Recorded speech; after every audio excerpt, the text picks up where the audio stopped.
안녕하세요. 이변에 있다 이동현 변호사입니다. 오늘은 몰카 범죄 대응 방안에 대해서 한번 알아보도록 하겠습니다.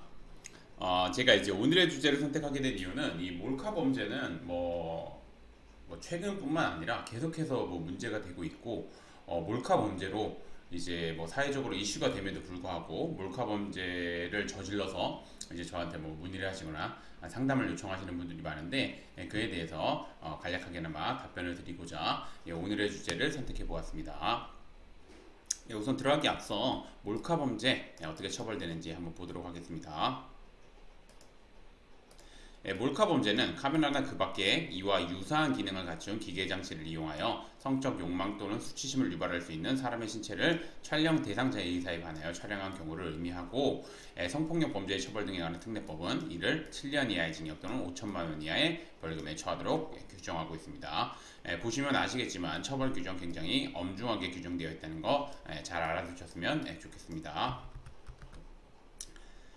그래서 이제 보시면 몰카 범죄 대응 방안 한번 보도록 하겠습니다. 몰카 범죄가 문제된 경우, 우선은 두 가지로 나눌 수 있겠죠. 몰카 범죄를 실제 저지른 경우랑 몰카 범죄를 저지르지 않은 경우가 있겠죠. 그래서 이제 우선은 첫 번째로 몰카 범죄를 저질렀다면 어떻게 대응해야 되는지 한번 보도록 하겠습니다.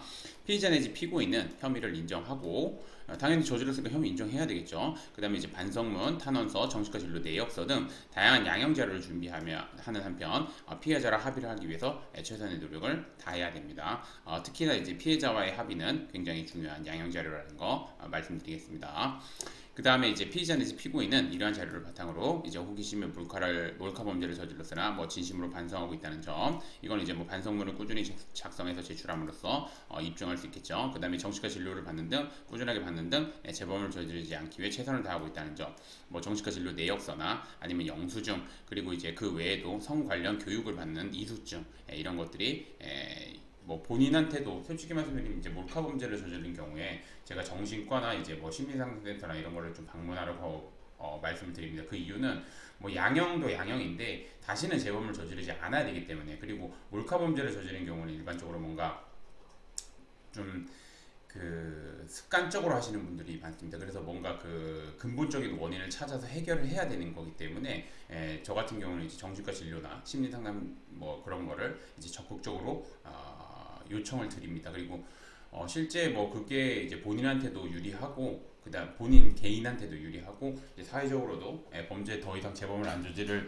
가능성을 크게 만드는 거니까 사회적으로도 좋고, 그다음에 이제 뭐 형사사건에서 진행하는데도 유리하게 작용할 수 있어서 그런 부분 있다는 거 잘 알아주셨으면 좋겠고, 그 다음에 이제 피해자랑 합의가 되면 피해자랑 합의가 되었다는 점, 그 다음에 초범이면 초범이라는 점 등을 적극적으로 어필해야 기소유예 처분, 검사의 기소유예 처분이나 가벼운 벌금형 등을 내려달라고 주장해야 됩니다. 어필하면서. 그리고 제가 좀 한 가지만 더 말씀드리면, 이제 피해자 합의는 이거 같은 경우 이제 성범죄이기 때문에 피해자를 뭐 직접적으로 합의하는데 좀 제한 사항이 있을 겁니다. 그래서 변호사님의 도움을 받아서 진행할 수밖에 없는 상황이 되는 경우가 많습니다. 그래서 변호사님 도움을 받을 필요가 있고, 그다음에 이제 변호사님들 같은 경우는 이제 아마 합의를 진행할 경우 다른 변호사님들은 잘 모르겠지만, 뭐 저 같은 경우는 이제 피해자한테 연락을 드리거나 아니면 이제 뭐 피해자가 연락이 오면 이제 서로 이제 뭐 금액적인 거나 조율을 하고, 만약에 그게 이제 합의가 안 되거나 피해자 의사가 완강하다고 하더라도 이제 검찰에다가 이제 사건이 이제 검찰로 넘어가면 검찰에다가 이제 형사 조정이라는 제도가 있습니다. 검찰에는 이제 말 그대로 이제 합의를 만드는 그 장을 만들어 주는 거죠. 그래서 이제 합의 장을 만들어 주는 거죠. 그래서 이제 뭐 형사 조정을 좀 신청하거나 그러는 경우가 많습니다. 그래서 이제 뭐 합의를 전국적으로 합의에 이르거나 뭐 그런 경우가 많다는 거, 그것도 그냥 잘 알아두셨으면 좋겠습니다. 그리고 실제 몰카 범죄를 저지르지 않았다면 피해자 내지 피고인은 디지털 포렌식 결과 등을 바탕으로 피해자를 촬영한 사실이 전혀 없다거나 피해자의 특정 신체 부위를 촬영한 사실이 전혀 없다는 점 등을 법률적인 관점에서 합리적으로 주장해야지 혐의를 벗을 수 있습니다. 이게 몰카 범죄 같은 경우 오해하시는 경우가 많은데, 그냥 이제 찍었다고 다 몰카 범죄가 아닙니다. 그 뭐 특정 성적 목적으로 이제 뭐 특정 신체 부위를 확대하거나 특정 신체 부위를 촬영하거나 뭐 이런 것들이 이제 몰카 범죄로 문제가 될 수 있는 부분이기 때문에, 이제 그런 부분이 아니라면 법률적인 관점에서 좀 주장할 필요가 있다는 거 말씀드리겠습니다. 그래서 요거는 제가 진행했던 사건이고, 몰카 범죄. 요거는 아예 촬영한 사실이 없었습니다. 디지털 포렌식 결과도 뭐 나온 게 정확하게 없었던 사안이고, 그래서 이건 촬영한 사실이 없었고, 뭐 그런 사건이었습니다.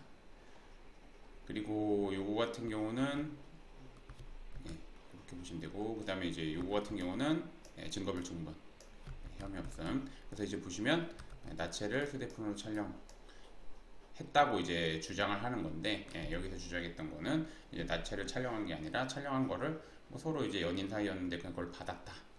그리고 이제 그 실제 카톡 내용 앞뒤로 보면은 뭐 그걸 이제 보내주고 받고 하는 내용이 있습니다. 그래서 뭐 그런 내용들 법리적으로 주장했던 부분입니다. 이것도 카메라 능용 촬영, 불성치 혐의 없음, 이렇게 사건이 마무리됐던 사건이고, 이것도 카메라 능용 촬영. 이거 같은 경우는 이제 헬스장에서 이제 보통 이제 헬스장에서 이제 뭐 홍보 목적으로 이제 말 그대로 PT 선생님들이 이제 회원들을 모집하면서 이제 홍보를 할 목적으로 이제 뭐 이렇게 계약서를 사인할 때 이제 뭐 그 운동하는 모습이나 이런 거를 이제 뭐 올리겠다 뭐 그렇게 했는데, 이제 운동하는 모습을 올린 건데 이걸 문제를 삼았던 사건입니다. 뭐 그런 거는 그냥 알아두시면 되고.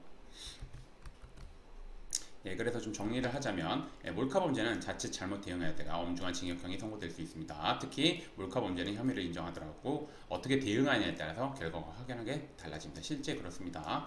그래서 몰카 범죄가 문제된 경우 혼자서 대응하기보다는 아무래도 변호사님의 도움을 받을 필요가 있고, 변호사님의 도움을 받으실 때는 제가 누누이 말씀드리지만 우선 첫 번째 확인하셔야 되는 게 대한변협에다 형사 전문 변호사로 인정하고 있는지, 그 다음에 그 변호사님이 성범죄 사건을, 그리고 특히나 이제 몰카 범죄 사건을 많이 다뤄보신 변호사님이신지, 그 다음에 그 몰카 범죄에서 다뤄본 사건에서 좋은 결과를 도출해내는 변호사님이신지, 요거를 모두 확인하셔서 요 요건 충족하시는 변호사님의 도움을 받을 필요가 있다는 거 다시 한번 말씀드리겠습니다. 그리고 변호사님을 선택하실 때 뭐 로펌의 크기, 뭐 대형 펌을 선임하면 좋다, 뭐 로펌